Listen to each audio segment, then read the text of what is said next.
I'm Mike Sheridan, and this is The Delve.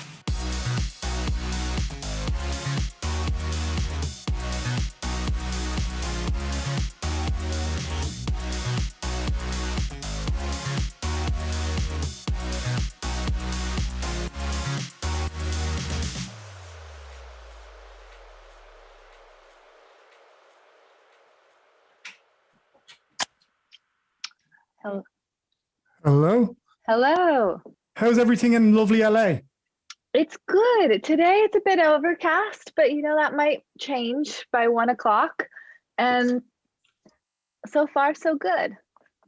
I believe, and you just had your birthday recently, right? You just had a big birthday. I did. I turned 30. How was it? It was wild. I mean, it was a strange trip. It was a working vacation that then we took a couple days to then actually vacation afterwards. We took a boat with my uncle from Marina del Rey to Cabo San Lucas, and we were on 24-hour watches because we were part of the crew. So it was not yachting. Like, people might have perceived that from silly, stupid Instagram posts, but the reality was it was very hard. And we did, my shift was either from midnight to 2 or 4 to, no, either 2 to 6 or midnight to 2. I had the shitty ones because my uncle was teaching us everything. And so there were 2 captains, my fiance, who did all the chef work and was a deckhand. And so it was a lot. And then by the time we reached Cabo, it was actually on my birthday. And I was like, get me the fuck off this boat. I need to take 18 showers. I was the only girl. Everybody reeked. I mean, we were showering, but sparingly, because you never know when you could get water or, out of fuel. Yeah. Might guarantee fuel, but no water. So we all smelled. I felt like I had to scrub the scurvy off my body. By the time dinner rolled around, I was ready to just let loose. And how long did it take? 8 days. 8 days. God, that's a long old time to be out in the middle of nowhere, really, right? Oh yeah, and we were just on the coast of Baja, cruising 10, 12 knots. And the last 2 days we had wretched weather, and it just was like an earthquake inside of we had to zip tie everything down in the galley. And at one point a wave took the boat and spun it around, and water came gushing into my cabin. And I was so fucking tired. It was 4 a.m. that I literally looked at everything that was wet and was like, all right, is my computer wet? Whatever, who cares? And I threw the blanket down and just went back to sleep. And Patrick comes in and he's like, are you not aware of what happened? I was like, I just don't care. I just want to get off. I'm so tired. Like, everything was wet. I feel like I would just make Titanic jokes the whole time. Like, I swear, I would never get tired of it. It was actually, on the flip side, really awesome, because we learned a ton. We learned how to navigate with the charts and stay on course and and use the stars and all things that you only learn from old pros. So like my uncle. And so that was great. But I also learned that I am much more of a beach dweller than a yachty. Fair. That doesn't sound like yachting classically. That sounds like work. No, it was basically like a tow job, but we also got to learn. It was a tow job from Marina del Rey to Cabo. And then we went and took a long weekend in a little town called Sayulita, which is near Puerto Vallarta, and that was lovely. And I got all my beach fixes out of the way there, and then I came back home. Lovely. So the doc came out in the States, was it in October? Yes. Seduced came out in October, the same month that Keith Raniere was sentenced. Right. Because I know you actually went in for the sentencing, right? I did. I traveled, and that was actually one of the only times that I traveled in the pandemic, was to speak at his sentencing. And it was a big decision for me, but it was one that I didn't want to lose the opportunity to have my peace, because there was no reason that I ever needed to see Keith Raniere again, except for to share my peace and then move on with my life. And that was a pretty big moment, but it was so scary leading up to it. I just didn't know how I was going to feel, what it was going to be like. I ended up going alone, just by choice, because I thought that this, you know, how sometimes you just need to do things on your own, and this was one of those moments. And so it was a pretty much a 24-hour turnaround, and then I was back on the bandwagon of doing press for Seduced, and I had literally just like gone and spoken at the sentencing, and they're like, how do you feel? I'm like, I don't know, I just am trying to process this. Your head must have been spinning. It was. I mean, the guy's reaction was like, I mean, I think, first of all, I think a lot of people in Ireland will have heard about NXIVM and will have heard about the cult via Allison Mack. So via, you know, that girl from Smallville was in this cult, and then... Is that popular in Ireland? Yeah, it was. It would have been, yeah. And I mean, not hugely so, but kind of around those shows in the north, you know. But it's... That's where it kind of got... That was the kind of hook for people just to become interested in it. And then The Vow came out, obviously, a few months ago as well. And I stumbled across your documentary on the Starz app and binged the 4 episodes, and was not emotionally right after for a couple of days, Indy. I'm not going to lie. I was just going to ask, I was like, how did you feel? Because I can barely, I mean, my poor fiance, I let him preview it before it went out to the world. And he was just like, holy shit. I was like, yeah, sorry, but I thought it would be better if you knew first. I mean, it wasn't like anything was, you know, things that I hadn't already told him in our personal relationship, but just to see it in that 4-episode format was a lot. Especially that third episode. Yeah, it's like, oh God, that's intense. Mm-hmm. But you're an executive producer on the doc. So you were kind of looking at it all come together, I assume, and you were involved in some of the creative decisions and stuff. So was it like simultaneously strange to be in the middle of it and behind it? Yeah, absolutely it was. And, you know, I think one of the things that I have to nod my hat to is the fact that I did grow up in the entertainment industry. So that type of thinking objectively about a project, even if you're involved, was like part of my childhood. And I mean, I never really wanted to be an actress. I always wanted to be a producer, ironically. And I remember being on set, sitting with the directors, watching all of the creative decisions. Initially, I wanted to be in craft service because I'm all about snacks and food. And so I thought that was going to be my career path. And then I saw the producers and I was like, well, maybe I want that job. And so for me in Seduced, it was incredibly difficult because, one, I'm so emotionally involved in the story. And I'm talking about things that generally people do not want to discuss. You're talking about rape, manipulation, coercive control, all of these things that people are generally like, rather not. And so it brought a lot for me personally. It brought up a bunch of, you know, dormant memories that I had to confront, and it was like having therapy on screen at you know, many moments, which, you know, I didn't anticipate, but I was open because my promise to the series was to be as open and honest as possible, for it to be an educational piece of work.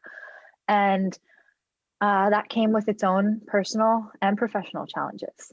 Does it get easier talking about it? Because I know you've spoken about when you initially left NXIVM, you just wanted to go to a mountain somewhere, and I would be the exact same. You don't want to talk to anybody, you don't want to talk, but does it get easier?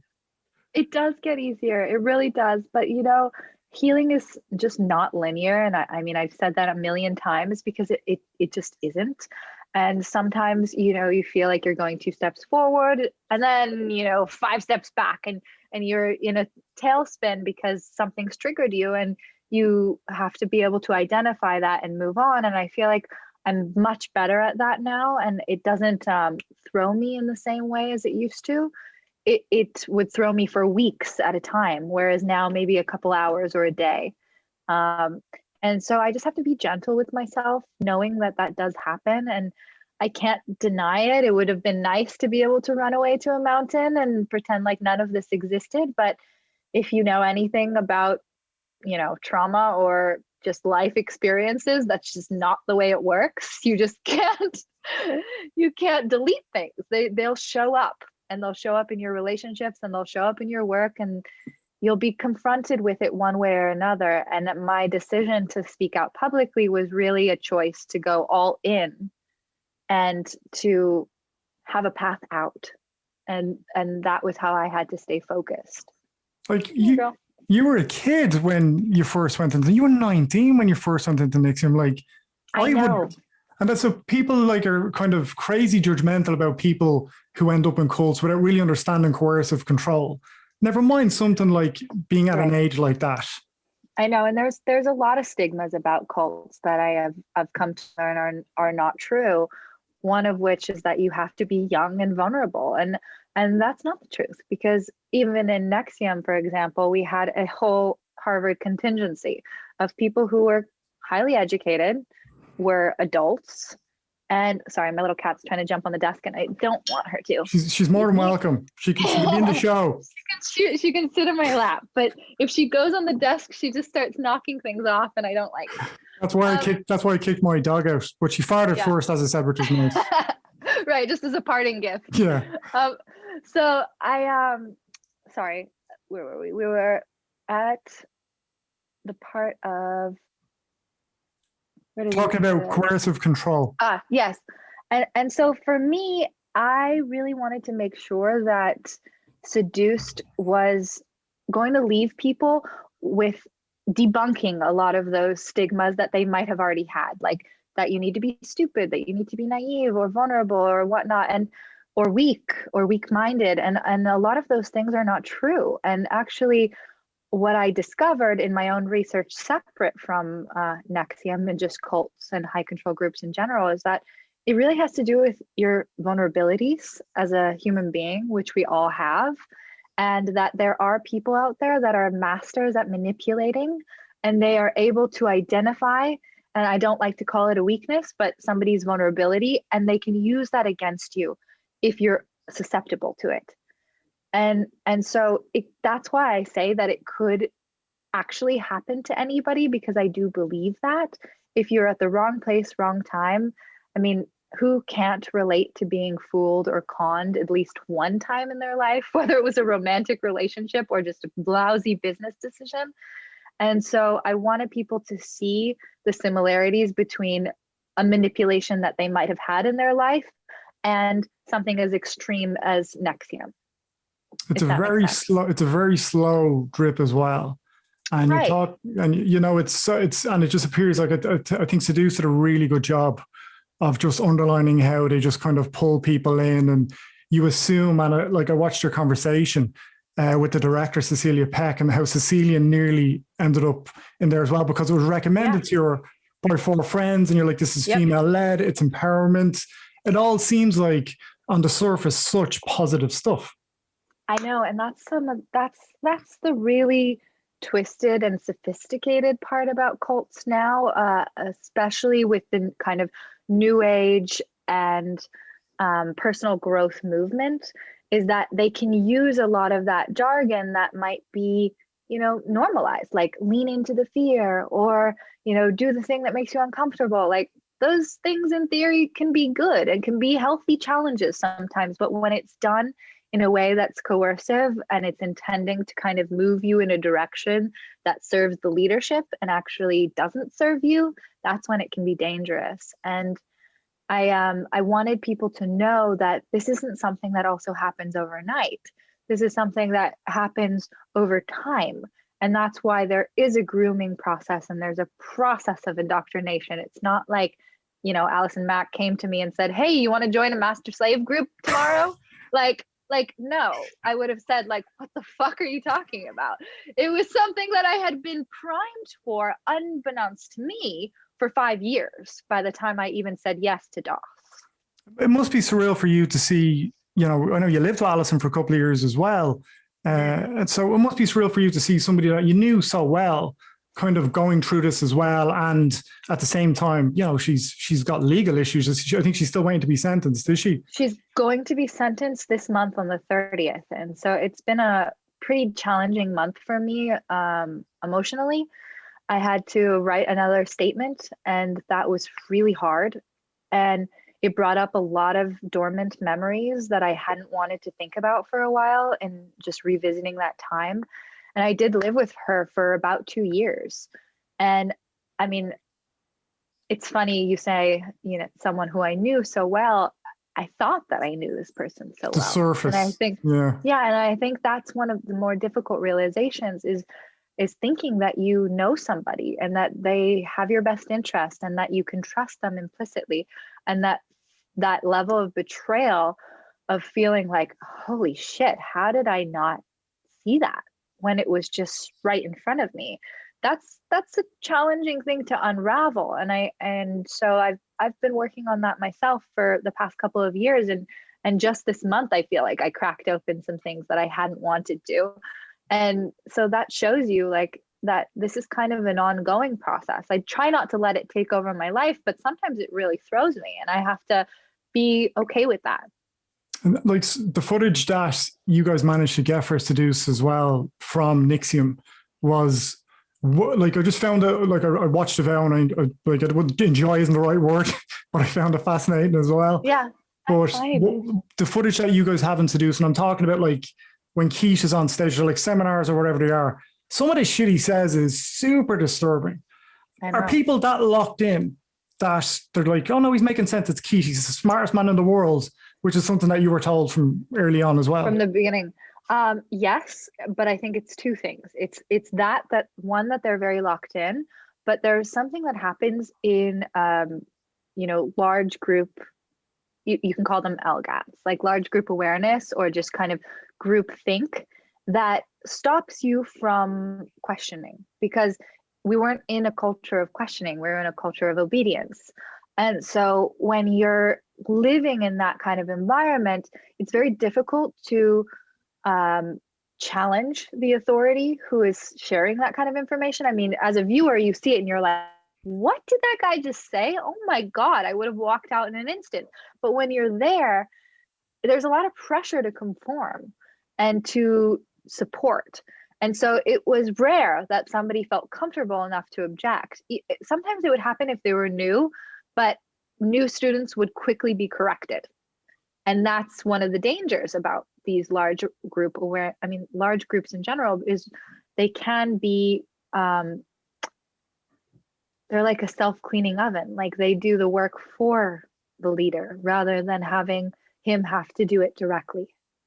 And you would have these conversations with like Mark Vasante and these guys playing volleyball, which just is the most random and also retrospectively extremely creepy way to like have conversations with people. It was just so strange.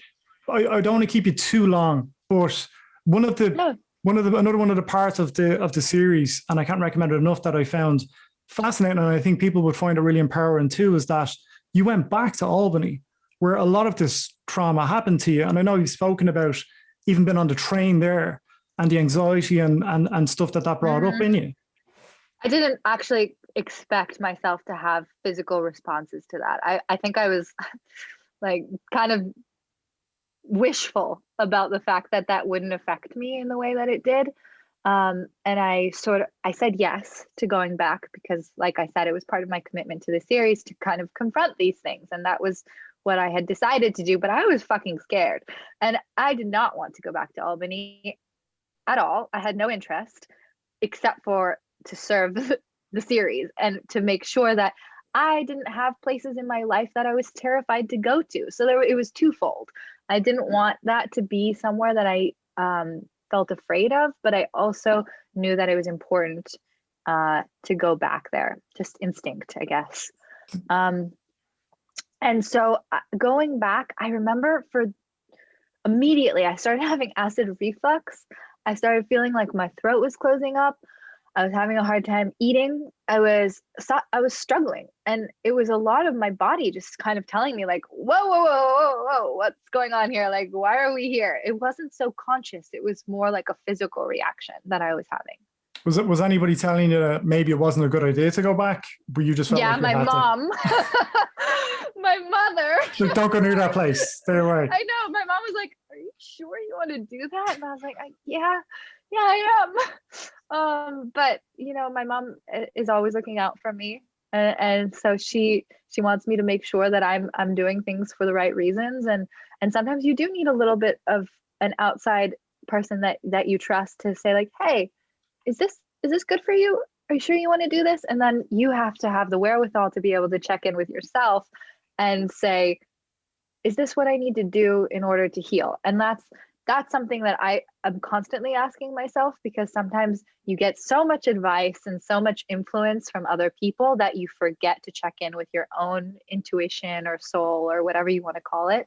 And I think that's been a very important part of my healing and kind of rebuilding that muscle that was weakened for so many years.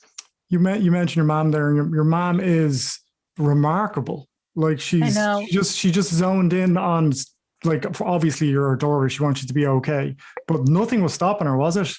No. Somebody saying Keith underestimated your mother, which really does seem like she did. Actually, for Christmas, I got her stationery that says "Don't fuck with Catherine Oxenberg," and she loved it because it really is true. And I mean, I guess you just don't know what you're made of until you're tested. And I have so much respect for my mother, and our relationship is just tremendously different now that we have gone through this. I mean, it's not anything that I would have wished for either of us, but it has made us both stronger people.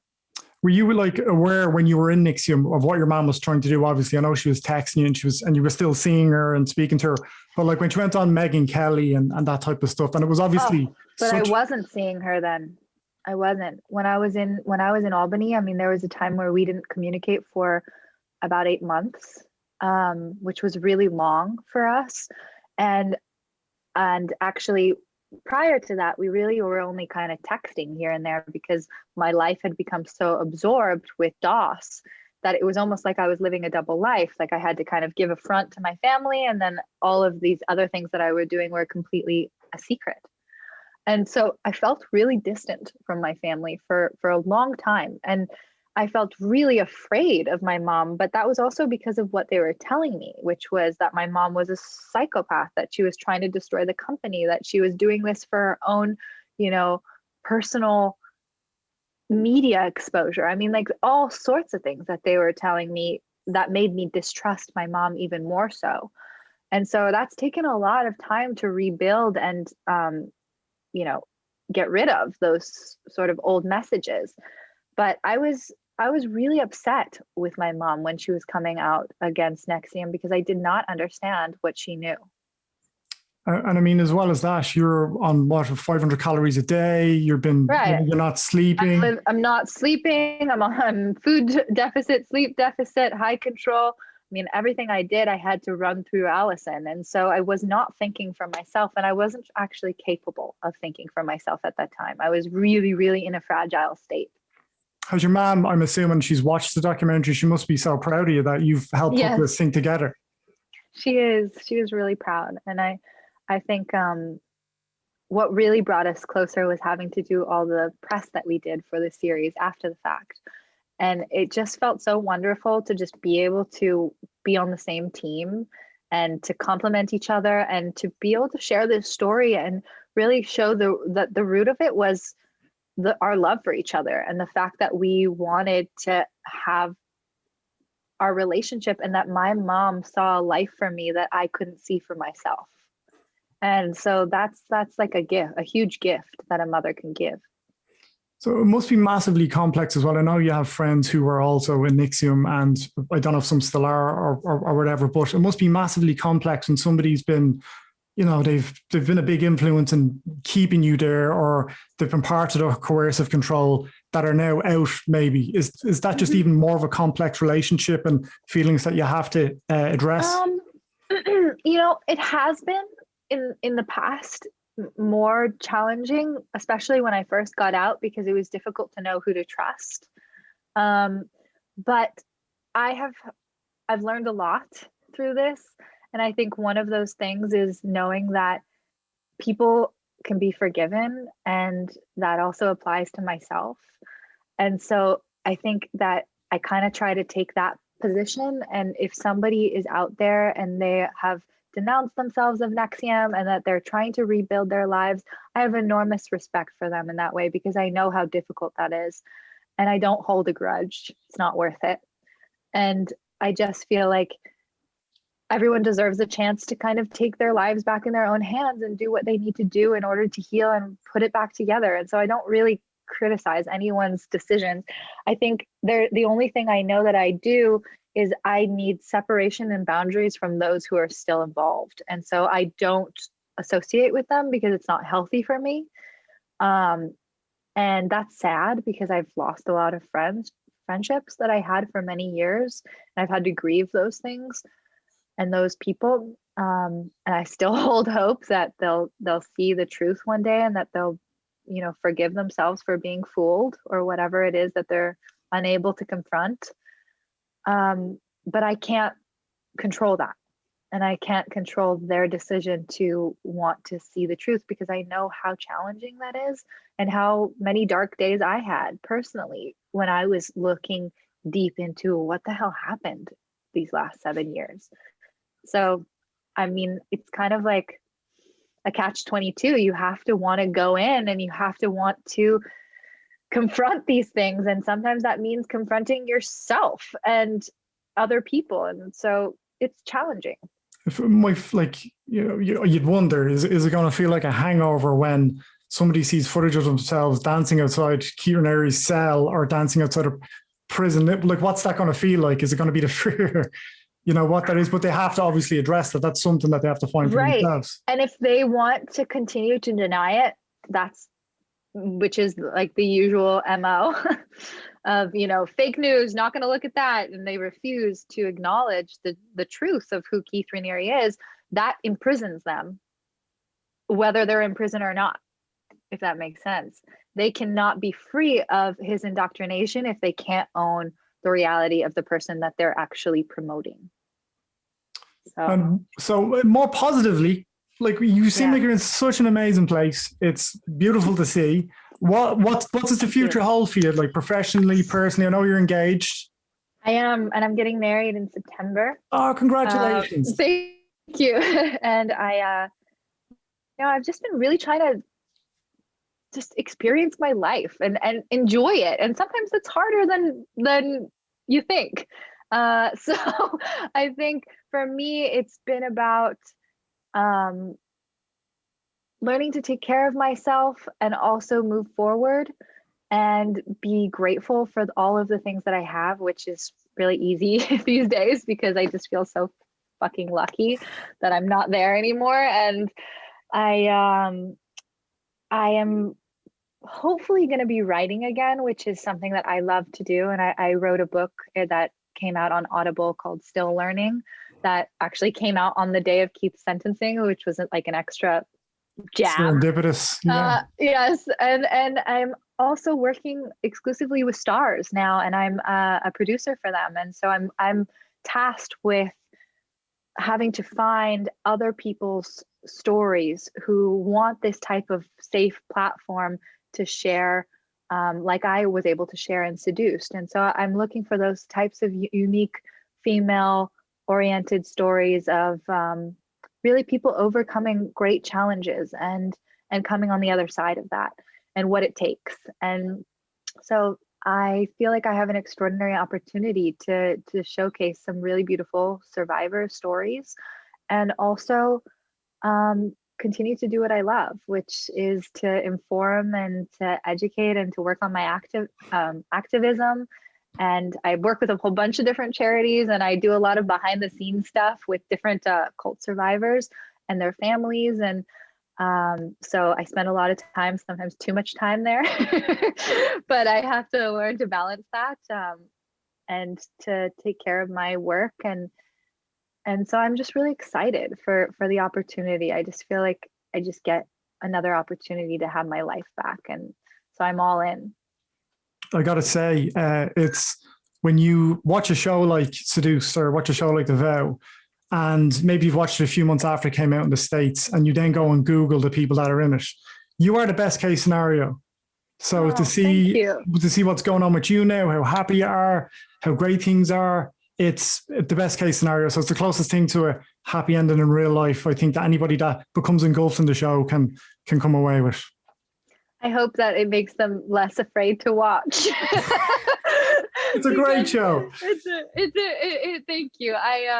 I feel really proud about it. I think that I've seen a lot of successes come from the series, and I I just feel really lucky, and I do know that I won't sugarcoat it. It is a challenging road, and in healing, like I said, is just not linear whatsoever. And so there's some good days, and there's some great days, and there's some bad days, and that's just part of it. And so I do want to let people know that that it's worth it. It's worth it because you can have your life back, and even though there might be days where you feel like, am I ever going to be able to recover from this? I believe that they can, because I know that they can, and I that's why I continue to speak about this. It's a beautiful way to end the conversation, India. Thank you so much for the time. Thank you. Thank you. It's my pleasure.